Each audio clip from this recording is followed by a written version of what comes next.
Great to have Harry Sheezel in the house. He is a gun for North Melbourne. He's a gun on the microphone as well, and he's going to have a regular health segment on this program. Harry, welcome to your program. More importantly, welcome to you. Great to have you in. Thanks, Dwayne. No, really excited to come on. I think it's a great opportunity for me and also to give a bit of insight into the listeners. Yeah, Jason at Temper and the whole Temper team looking after you very shortly with a nice. I understand you monitor your sleep anyway. You're fairly interested in the health space, aren't you, and the recovery and the health and well-being space? 100%, yeah, not just because of my football, which is obviously the main reason why I do it, but just for general health and well-being, and I'm really interested in this space, and hopefully I can share a bit of that to the listeners. Do you talk to the other young guys about it? You've got 1 year in the system, you've got some new players at the club. Your routine is, from what I understand, been well researched, so talk me through your routine. You're on a day off today. Yeah. So what's your recovery day looking like? What's your recovery post-game look like? Yeah, so definitely trying to give a bit of insight to my teammates as well and speaking to them because everyone prepares and recovers differently. So I can always learning from international players in different sports and just trying to learn as much as I can because I am still so young and there is so much knowledge out there to try and improve and get better. But yeah, post-game, you're obviously very sore after a game. So straight after a game, you're trying to get food in and recovery in and then you take it easy. We always have a day off after a game. So I love the next day to go for a nice long walk in the morning, go get a coffee, just get moving again. That's really important, get some sunlight. And then, that day is really about recovery. So I'm getting in water, I'm doing mobility, saunas, ice baths, hot colds, wearing compression, recovery boots. And Recovery boots? Yeah. So because you can get from the waist down the whole recovery pants, can't you? But you've just got the boots? Yeah, so they go from your hips down. Okay, so they're okay, yep. Yeah, and they're really good for like lymphatic drainage, which helps with your muscle soreness and everything. And so the celebrities do that. The Hollywood celebs do that as well. The whole getting your drainage correct. So how many players do that with the recovery boots from the waist down? I think it's becoming way more popular now. I think most clubs have them at their facility, so players are using it. It's really easy. You can be just watching footy on the couch, reading a book on your phone. So it's not like you have to be focusing on your recovery then, so you can do other stuff. So that's why I think a lot of people like it. So in terms of recovery straight after the game, what are you doing straight after? Because in the old days when there was no science to it, we would often drive down to the beach if you played a home game and just jump into the sea at Torquay and spend 20 or 30 minutes treading water, which was often a little scary if it was a late game and you're out there in the dark, in the deep, but you would do it because that was your recovery. There's a bit more science to it now. Yeah, for sure. Well, most grounds now in the AFL have ice baths at the ground in the change room, so a lot of boys are getting in the ice bath straight away. I personally don't do that. I don't love getting in cold water straight away. Right. Not because I don't like ice baths, because I have a philosophy. I don't like doing ice baths in the afternoon and straight after game. I like getting in heat after, so usually... So what's the science behind the benefits of heat as opposed to the cold? Yeah, so I kind of use cold as a way to get going. So in the mornings when I get to the club before a main training day, I'll do hot-cold rotations using cold therapy. But post-exercise and post-training, I think the science is it's better to get in heat and get your muscles relaxed because of that, and then that helps with your sleep. So I'm really big into infrared saunas late at night after dinner. So I've got one at home that I'm getting in most nights, and it just helps my blood circulation and helps like flush your body out and get rid of the little niggles that you have, and it does help you sleep. It's proven to help you sleep. So, I love it. So you and I have talked about this before. I've got an infrared sauna as well at home. I won't say which brand because then it'll sound like a blatant plug as if I got it for nothing, but I actually paid full tote odds for it. But I'm actually thinking of getting a bigger one from a different company because I want a better one because I'm surprised at how well it's worked for me. Yep. So you're a believer in it as well, obviously, because I feel like it has helped me recover from soreness and my old body seems to be helped by it. So I'm thinking of upgrading mine. Yeah, no, I couldn't speak highly of a sauna. I love it. I get in it minimum 4 or 5 times a week. Yeah. And try not to do it the day before a game because, you don't want to dehydrate yourself too much. But, definitely post-game and late at nights before sleep. And how long for and what heat, may I ask? Yeah, so my one is just a 2-person one, infrared saunas. And infrared saunas I found don't get quite as hot as normal saunas. So I try and turn mine on for a good amount of time before I get in it. So I'll turn it on, get in at maybe 30, 40 minutes after I've turned it on, and it gets to about 50 to 60 degrees, and sit in there for about 20 to 30 minutes and gets a good sweat. A lot of text coming through. All I can say about this segment is Dwayne who. So I'm out, you're in, Harry. Another one here. Harry, great to hear you've got your own segment with the pipe. Good luck Sunday, J-Bob. We'll talk about the North Melbourne side of things very shortly. But the space of health is something you'll come in and talk about. You monitor your sleep as well. You've got a watch that monitors your sleep. So are all the players into it as heavily as you are, or can you look into it too deeply? Can you get obsessed to the point that you start to get worried if you don't tick all the boxes every week? Yeah, I've had this conversation with a few of the boys at the club. So I use a Whoop band, which is a brand that they sponsor me. But they've actually helped and sorted the boys out with their own bands. And a lot of the boys actually have chosen not to order one because they don't want to get too obsessed with it and they don't want it to play on their minds. And so if they think they're feeling good but their recovery scores or their sleep scores are no good, they think that'll mess with them. But yeah, you got to take it with a grain of salt. You got to use the data to your benefit, but not let it, control the way you feel and the way you recover.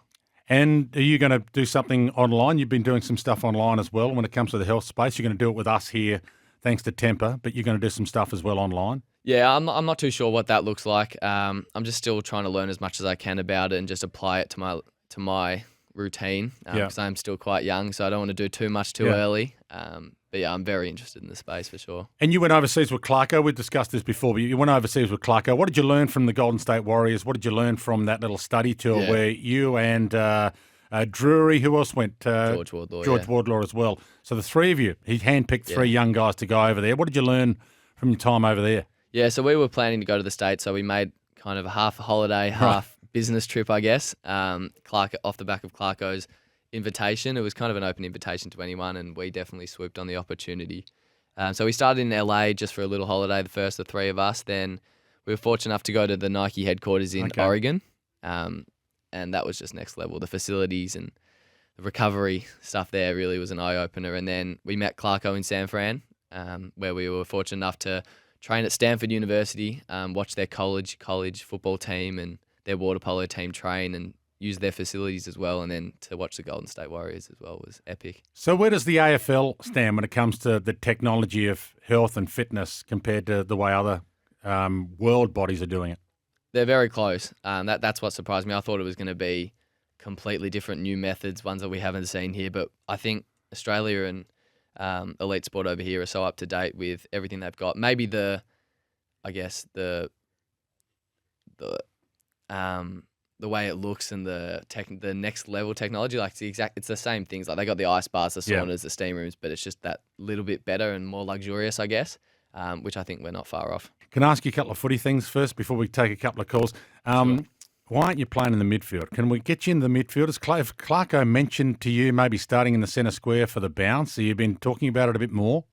To be honest, we haven't really spoken about it too much recently. We spoke about it in the pre-season, and the plan was to do a little bit of work in the midfield over the pre-season, just learn a bit about the craft, and then kind of just see how the season goes. I think he was really adamant on me starting at half-back, getting my confidence up, hopefully starting well, and then seeing how we're going as a team and me personally, and then slowly transitioning there eventually. But I think he's happy with how I'm going at half-back. I think at the moment that's where I think the team needs me to play.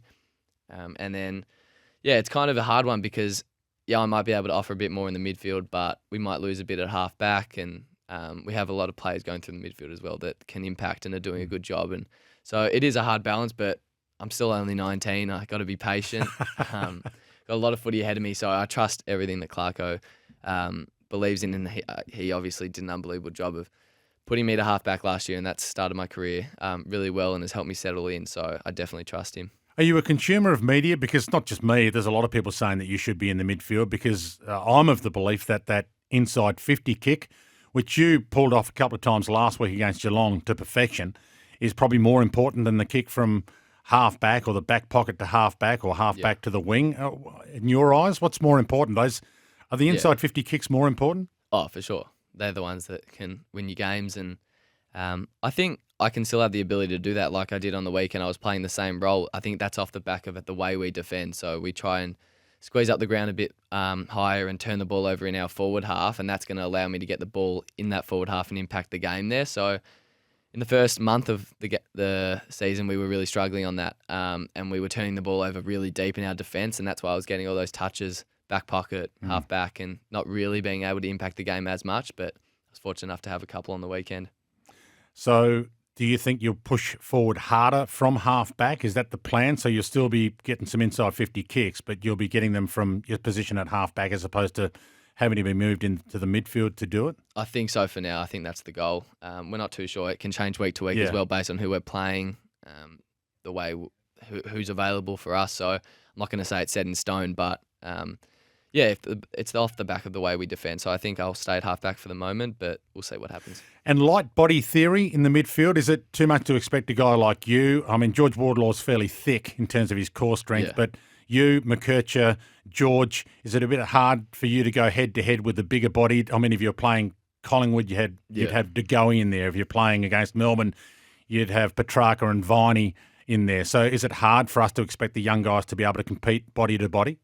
I think so, and I think we've kind of seen that the last few weeks. We've been beat up around the ball in the contest. And it's hard because we are such a young and inexperienced team. We have to find that balance between playing the younger bodies, less mature bodies, and developing, I guess, us compared to playing the bigger bodies but not looking for the future. So it is a hard balance, and whether we play for the now or play for a bit down the track. So we're always speaking about ways that we can mix it up and the best way for it. Okay, a couple of harder questions. Firstly, Hawthorn, this week, you're expected to win it. It's a game where the pressure is on. You're expected to win this game. Last week, most people didn't expect you to win. I'm not sure you probably pre-game expected to win, but most people didn't think you'd win it.